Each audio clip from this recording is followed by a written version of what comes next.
Hi hello welcome to social post TV. ఈ రోజు మన ముందు సీనియర్ జర్నలిస్ట్ బత్తుల ప్రసాద్ గారు ఉన్నారు. Sir hi sir. హాయ్.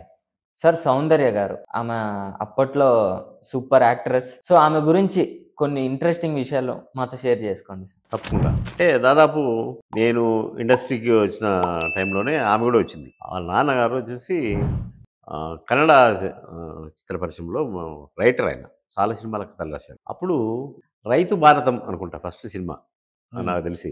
ఇప్పుడు చిట్టిబాబు అనే ఒక ఆయన ఉన్నాడు చూడు, అవును, మాట్లాడుతుంటాడు మీడియాలో ఏదైనా. ప్రొడ్యూసర్ చిట్టిబాబు. వాళ్ళ నాన్న తీశాడు ఆ సినిమా. అంటే ఈయన కూడా పనిచేసాడు అనుకుంటా దానికి. అక్కడ నానకరంగూడలో ఇప్పుడు రామానాయుడు సినీ విలేజ్ అని ఉంది కదా, అక్కడ అన్ని మామిడి తోటలు ఉండేవి. అక్కడికి అవుట్డోర్ అని తీసుకుపోయారు మమ్మల్ని. అప్పుడు చూస్తే ఆమె కొత్తగా వచ్చింది, మంచి యంగ్ అండ్ చాలా బాగా అందంగా ఉంది. అప్పుడు అందరూ చూసి సావిత్రి లాగా ఉంది, అలా అంత గొప్ప నటి అసలు ఈమె కూడా. అంటే దాదాపు అలాంటి సినిమాలే చేసింది ఆమె. తర్వాత అంటే సినిమా ఇండస్ట్రీలో మామూలుగా లేడీస్ అంటే మామూలుగా పుకార్లు ఉంటాయి కదా, అవన్నీ. ఆమె చివరి సినిమా వచ్చేసి శ్వేతనాగు. తర్వాత ఏమేమి జరిగిందో అంటే రూమర్స్ తప్పకుండా ఉంటాయి లేడీస్ అన్న తర్వాత.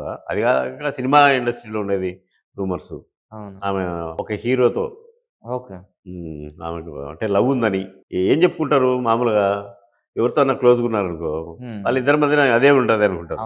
దానికి మించింది ఏదైనా ఉండొచ్చు, స్నేహమే ఉండొచ్చుగా.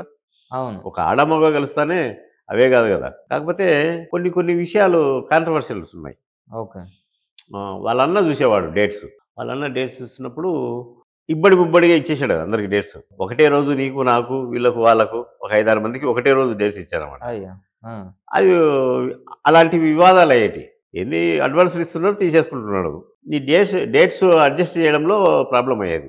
ఒకసారి ఇట్నే ప్రాబ్లం అయితే దాసనారాయణరావు గారు పిలిచి కూర్చోబెట్టి నిర్మాతలను వీళ్ళందరూ కూర్చోబెట్టి పంచాయతీ కూడా చేశాడు. అది తప్పితే చిన్న విషయాలు తప్పితే ఆమె చాలా మంచి నటి. ఇంట్లో ఇల్లాలు వంటింట్లో ప్రియురాలు ఆ సినిమా ఈవి సత్యనారాయణ ఎంత గొప్ప పెర్ఫార్మెన్స్ అసలు.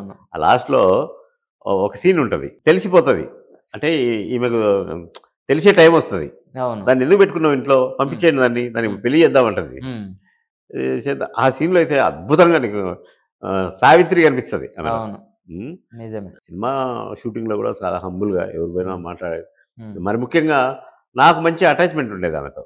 ఎప్పుడు ఒకసారి ఏం జరిగిందంటే, నేను శివరంజని పత్రికలో పనిచేస్తున్నా. ఎప్పుడన్నా పోయినప్పుడు కాసేపు కూర్చొని ఆమెతో వాళ్ళ మదర్ ఉంటే కొంచెం కన్నడ టచ్చింది కాబట్టి నాకు కూడా నేను మాట్లాడేవాడిని. ఆ విషయాలు ఈ విషయాలు ఏవో చిన్న విషయాలు మాట్లాడేవాడిని. మాకు శివరంజన్ ఎట్లుంటుందంటే, తప్పున ఈరోజు క్లోజింగ్ అంటే మూసేయడం కాదు, ఆ పత్రిక ఎండ్ చేసి ప్రింటింగ్ పంపాలి. ప్రింటింగ్ పంపే ముందు దశను క్లోజింగ్ అంటారు.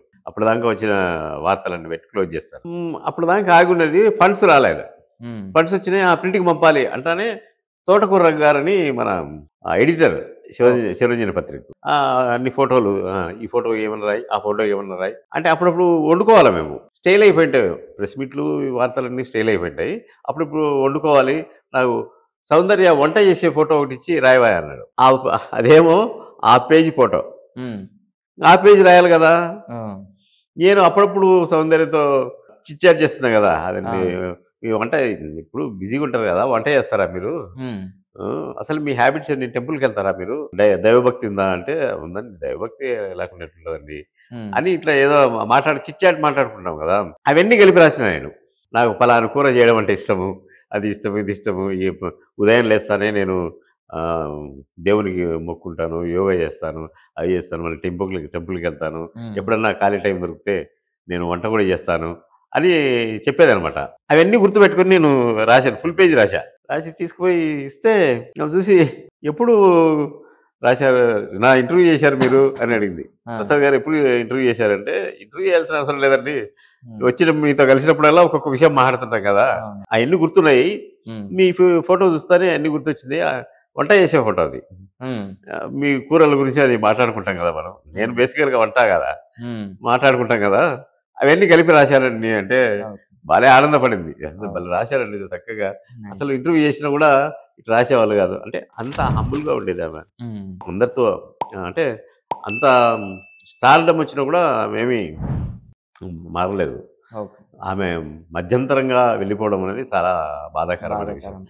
తెలుగు సినిమా పరిశ్రమకు లోటే. మళ్ళీ అంత గొప్ప పెర్ఫార్మర్ మళ్ళీ రాలేదు ఎవరు. నిత్యమీనన్ వచ్చింది కానీ అమ్మాయి షార్ట్ ఒక రేంజ్కే ఉంది. ఇప్పుడు ఆమె ఉండింటినా వేరే ఆమె మీద చాలా సినిమాలు వచ్చేటి. సీతారాం కూడా ఆమె మీద వచ్చిన సినిమానే. సౌందర్య అంటే నాకు అవన్నీ గుర్తుకొచ్చినాయి. Okay sir, thank you sir. మంచిది.